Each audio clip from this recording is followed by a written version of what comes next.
السلام علیکم پاکستان، حمید نقیبی آپ کی خدمت میں حاضر ہے۔ ناظرین، کیا آپ یقین کریں گے کہ پاکستان کے دریاؤں میں ایک ایسی مچھلی داخل ہو چکی ہے جو گولی سے زیادہ سخت، زہر سے بے اثر اور افزائش میں خطرناک ترین ہے۔ ایک چھوٹی سی مچھلی نے پاکستان میں سرکاری محکموں کی نیندیں اڑا کر رکھ دی ہیں۔ ڈیجیٹل میڈیا پر شور مچ گیا کہ یہ دشمن ملک کی سازش ہے اور اس نے اس مچھلی کو پاکستان کے پانیوں میں بھیجا ہے۔ کوئی کہہ رہا ہے کہ یہ مچھلی جاسوسی کرے گی، کوئی کہہ رہا ہے کہ یہ پاکستان کے پانیوں میں تباہی پھیر دے گی اور دریاؤں نہروں سے ہوتے ہوئے فصلوں تک پہنچے گی اور کسانوں کی بھی تباہی پھیر دے گی۔ ناظرین، سکھر کے قریب ایک ڈھونڈ سے کراچی فش ہاربر تک پہنچنے والی یہ مچھلی جسے لوگ ایلین فش کہہ رہے ہیں، لیکن سوال یہ ہے، یہ آئی کہاں سے، کون لایا، اور سب سے اہم سوال، کیا یہ پاکستان کے دریاؤں اور سمندر کے لیے موت کا پیغام ہے؟ ویڈیو آخر تک ضرور دیکھیے گا، کیونکہ جو سچ اب سامنے آئے گا وہ آپ نے پہلے کبھی نہیں سنا ہوگا۔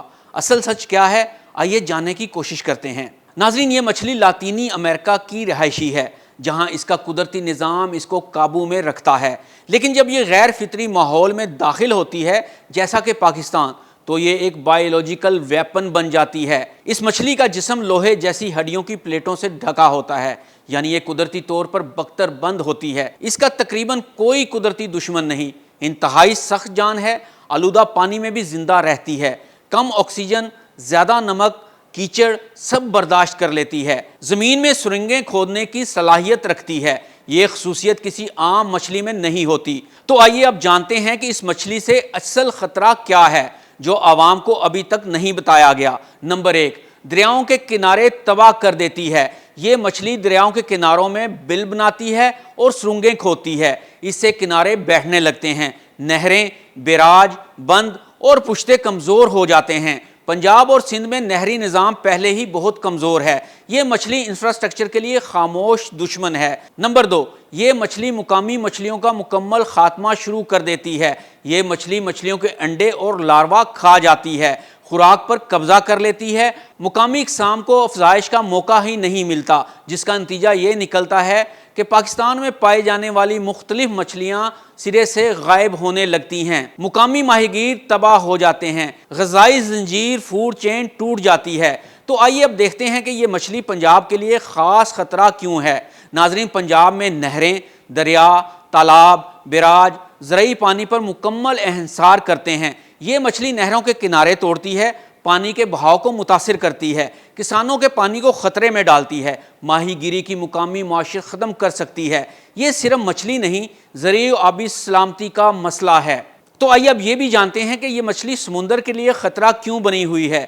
یہ عام تاثر ہے کہ یہ صرف میٹھے پانی کی مچھلی ہے، مگر حقیقت یہ ہے یہ کھارے پانی میں بھی زندہ رہ سکتی ہے، دریاؤں کے ذریعے انڈس ڈیلٹا تک پہنچ سکتی ہے، وہاں جھینگا کی نرسریاں متاثر کرتی ہے، مینگروز کے جڑوں کو نقصان پہنچاتی ہے، فش ہاربر کی معیشت کو خطرہ پیدا کرتی ہے۔ کراچی فش ہاربر تک اس کا پہنچنا خطرے کی گھنٹی ہے۔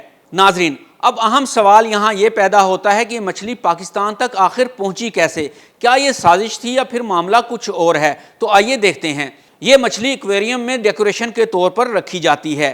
تحقیقات یہ بتاتی ہیں کہ جن ممالک میں سیلاب آئے اور گھر تباہ ہوئے تو یہ ایکویریم ٹوٹ گئے اور یہ مچھلیاں سیلابی پانی میں شامل ہو کر سمندر تک پہنچی۔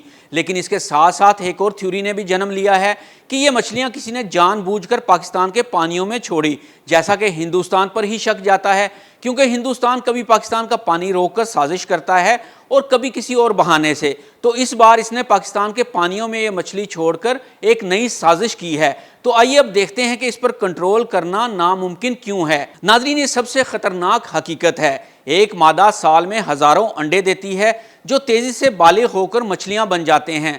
جال میں کم آتی ہے کیونکہ یہ بھاری جسم اور ہڈیاں رکھتی ہے۔ دلچسپ امر یہ ہے کہ اس پر نہ تو کوئی زہر کام کرتا ہے اور نہ ہی کوئی بیماری اثر کرتی ہے، مارو تو بھی بچ نکلتی ہے۔ اس لیے دنیا بھر میں اسے انویسو اسپیشیز فرام ہیل کہا جاتا ہے۔ آخری بات، یہ کوئی عام خبر نہیں، یہ پاکستان کے دریاؤں، زراعت، ماہی گیری اور سمندر پر سیدھا حملہ ہے، خاموش، آہستہ مگر تباہ کن حملہ۔ اس مچھلی کے تدارک کے لیے حکومت کو بڑے پیمانے پر ایک آگاہی مہم شروع کرنا ہوگی تاکہ پاکستان کو بروقت بڑے نقصان سے بچایا جا سکے۔ ناظرین، حمید نقیبی کو اجازت دیجیے۔ اللہ حافظ۔